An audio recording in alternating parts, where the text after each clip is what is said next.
Thank you, Mr. Speaker. We all continue to unequivocally condemn the abhorrent terrorist attack on the Jewish people and the Israeli state.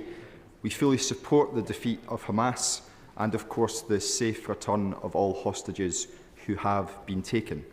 So too, I hope, do we all share the same common humanity of protecting civilians and condemning any acts of collective punishment against the Palestinian people. In that regard, many of the images emanating from Gaza in recent days will shock us all to the core. So can I ask the Prime Minister, will he join with us on these benches and call for an immediate ceasefire in the region?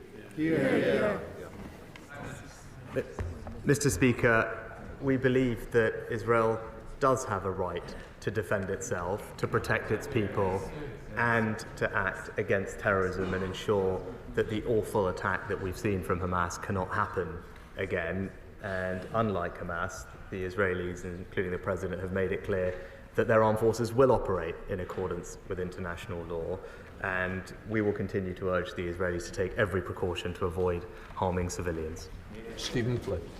Mr. Speaker, my ask for a ceasefire is done with all sincerity to protect civilians, but also to ensure that we have the safe creation of humanitarian corridors. Humanitarian corridors which will allow for food, for water and for vital medicines to get into Gaza, but also for innocent civilians caught up in this terrible conflict to flee.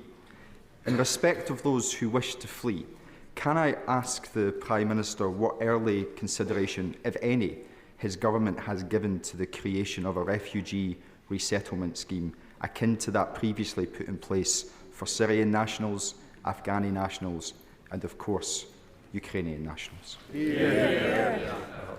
Mr. Speaker, I'm proud that we are already one of the most significant contributors to the United Nations efforts to support Palestinian refugees, and our funding supports around 5.8 million refugees annually. And on Monday we announced a significant increase in our funding of aid to the region, including to the UN, to support refugees. With regard to humanitarian aid, as I said before, we are already working through preemptively moving aid and relief teams into the region, but critically the most important thing is to open up access for that aid to get into Gaza, which is why our conversations with the Egyptians and others are so critical. We continue to work closely with allies to find every way to get that aid to the people who need it as quickly as possible. Stephen Crabb.